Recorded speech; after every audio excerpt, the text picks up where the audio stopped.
Hello and welcome to the gotcha city of Comara with Alfred Farias and myself.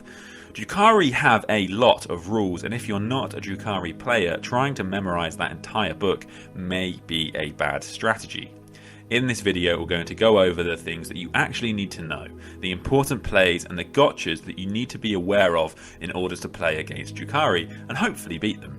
For example, you don't need to know how Drukhari players form their detachments. However, you should be aware that sometimes an Archon is going to give reroll 1s to Kabal core and Incubi units, and sometimes Archons are going to give reroll 1s to all core units within 6 inches. So make sure you check with your opponent these kind of things, but you don't need to know how they get their warlord traits, or etc, etc. So, Alfred, let's start off then with some of the faction abilities, and the most famous one for Drukhari, which is of course Power from Pain. Sure, so Power from Pain, this has changed slightly since the previous book, and each round there are different abilities that the Drukhari player will get depending on the number of the round. So from round 1, the entire army will have a 6-up invulnerable save. From round 2, watch out because the army can advance and charge. From 3, they'll have +1 to hit in combat. Vehicles and monsters will be able to shoot heavy weapons in engagement range without that -1 penalty that you usually get from Big Guns Never Tire. From 4, everything will have a 5-up invuln, and then finally from round 5, they can auto-pass morale and they will count as double wounds for degrading. It's worth noting that there are multiple faction abilities that allow them to count their Power from Pain number as being forward 1 round. So for example, from round 1, they might still be able to advance and charge, so when you're measuring distances, make sure that you bear that in mind. They have a stratagem called Pain Siphon, where they will get all of these bonuses when they kill a unit near a Chronos. So all of a sudden, that unit will have a 5-up invuln, +1 to hit in combat, etc. We are going to go over some of the faction-specific abilities later on, but I did just want to talk about poisoned weaponry now. So poisoned weaponry automatically wounds a target on a set value, and this value cannot be modified at all. It doesn't work against Titanic and vehicle units, however your opponent can spend some CP to make it work against vehicle units anyway, so they can really tear through some heavy armour if they've got a lot of poisoned weaponry. So, because of the fact there are really 3 armies in one here, plus Blaze for Hire, we're going to go through each of those one at a time to make it easy to understand. So, Alfred, let's start with Kabal. The most similar to the Dark Eldar of old. First up, their leader, the Archon. Watch out because he has a 2-up invulnerable save, though luckily it cannot be rerolled, and once it fails, he won't be able to use it again. The Archon can be upgraded, and this allows him to once per game fight twice, so he's surprisingly killy in quite a small package. To help the Archon along, he can bring along his Court of the Archon. Now this consists of several of his little friends. The ones to be aware of is the Slith, the snake-looking man, and Archons within 3 inches of him cannot be shot. So there are a few ways to make the Archon more killy between Warlord traits and relics, but specifically watch out for the Warlord trait that makes enemy units within engagement range fight last. Yeah, as Alfred says, we're not going to go through every single Warlord trait and relic. I will throw a few more up on the screen now, but you don't really need to know all of these if you're not a Drukhari player. A lot of them just give kind of nice buffs, which are nice to have, but they're not really going to take you by surprise if you're playing against Drukhari. There are a couple of Kabal-specific stratagems you want to watch out for. Agents of Vect has changed slightly. Once per game, after a stratagem is used, they can increase the command point cost of that stratagem by 1. So if you are relying on a stratagem like transhuman physiology to keep your marines alive, watch out. Insidious Misdirection, they have a redeploy for 3 units. Awesome, so let's move on then to Wych Cult.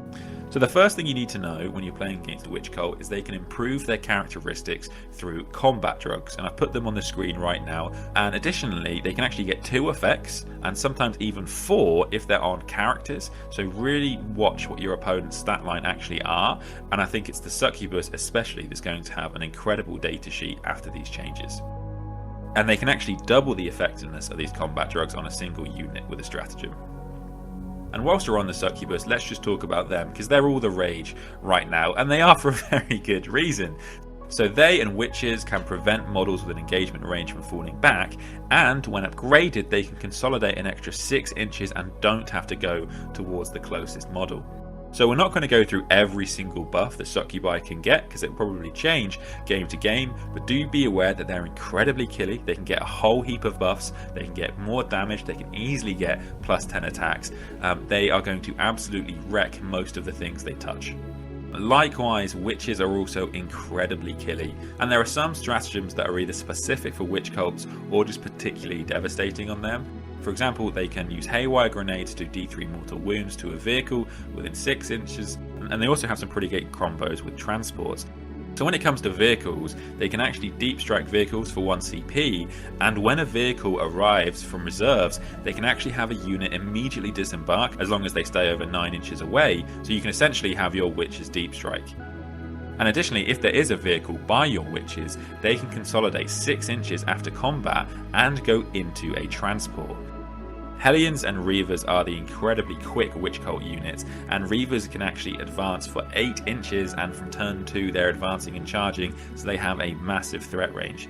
Now, Hellions and Reavers hate each other, so they can use deadly rivals, which means that they can gain another inch of moving and reroll hits in melee that turn. So Reavers can move 27 inches before they've even charged, which is huge. Absolutely, and the final strat I just wanted to mention was Eviscerating Flyby, which can do an absolute heap of mortal wounds. So if they move over a unit, and on a 5-up for each model in the unit, they do a mortal wound and they get +1 to the roll, so it becomes a 4-up against infantry.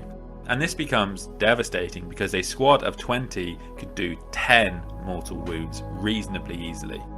Now obviously we haven't talked about Cult of Strife in this book, and that's because we're going to cover them in the next video where we talk about the Warzone Caradron specific stuff. The Coven are the evil scientists of the Drukhari. The rule that represents this is Insensible to Pain, a 5-up feel no pain across the board, which makes them particularly tough to kill. In order to help with that toughness, you have their leader, the Homunculus, and he will give +1 toughness to core Coven units, and in addition he can heal those Coven units as well. When you upgrade the Homunculus, he can come back to life with D3 wounds on a 2-up. So all in all, the Coven is the tough and durable arm of the Drukhari. In terms of relics, you've got the Poisonous Ampule. Once per battle, they can choose an enemy unit within 9, and not only does it do D3 mortal wounds, but it will also turn off your aura abilities. So if you're relying on something like your Chapter Master rerolls, this guy can turn that off. The Prophets of Flesh also have the Vexator Mask. This can turn off Overwatch and also make a unit within 3 inches fight last. Yeah, and you'll notice we're starting a theme here of making things fight last, which comes up quite a lot in this book. The other one we want to look at is Fear Incarnate for the Dark Creed. They'll select a unit within 9 and roll 3d6, and if they beat your leadership, you won't be able to perform any actions and you'll lose objective secured. So when you thought your big killy unit was fine there on the objective, giving you a load of points, they'll take all of that away and they'll take the points for themselves. Now the big named baddie of the Covens is Urian Rakarth. He's a master homunculus. Not only is he harder to kill, but he also buffs up core units even better than a regular homunculus. In terms of units, you've got the Kronos. He is the bigger and scarier looking apothecary of the Drukhari. The difference is that he has to kill a unit in order for his abilities to work. This can make your racks pretty durable with this healing and the buffs from the Archon. They can also be upgraded to get +1 to their saving throws and count the first damage they suffer as 0. So they can be really tough to kill, as Alfred says, or you can actually make them pretty killy with Dark Technomancers, where they essentially count all of their weaponry as plasma, and given the fact that they have some auto-hitting weaponry and some character sniping weaponry, they can become quite devastating in the right circumstance. Watch out for Haywire, which can be found on Scourges and Talos, which allows them to always wound vehicles on a 4-up, and on a roll of a 6, they'll do D3 mortal wounds. Some stratagems to watch out for. Torturer's Craft, that allows them to reroll wounds in the fight phase for Coven units, so that's really scary on a big unit of Grotesques or a big unit of Talos. And also keep your characters safe. They also have access to a stratagem which has a ridiculously long name, an Esoteric Kill delivered from afar, which allows core or character units to ignore Lookout Sir. Alright, so let's just cover some of the blades for hire. So I think we have to mention Drazar, Master of Blades. So he can fight twice, he's -1 damage taken, he gives +1 to wound for nearby incubi, including himself, and he can make a unit fight last if he rolls over their leadership on 2d6. It's worth noting that the Drukhari have multiple ways of debuffing leadership, the main ones being the Dark Creed Coven and Grizzly trophies on vehicles. A stratagem to be aware of when you're fighting Incubi is Hunt from the Shadows. This will increase the benefit of light cover by an additional 1 to give them a 2-up save like a Terminator. And while we're talking about shadows, another unit to be aware of is Mandrakes. They are pretty sneaky with -1 to be hit all the time. In addition, they can be put back into reserves once per battle, and their weapons do mortal wounds on a wound roll of a 6.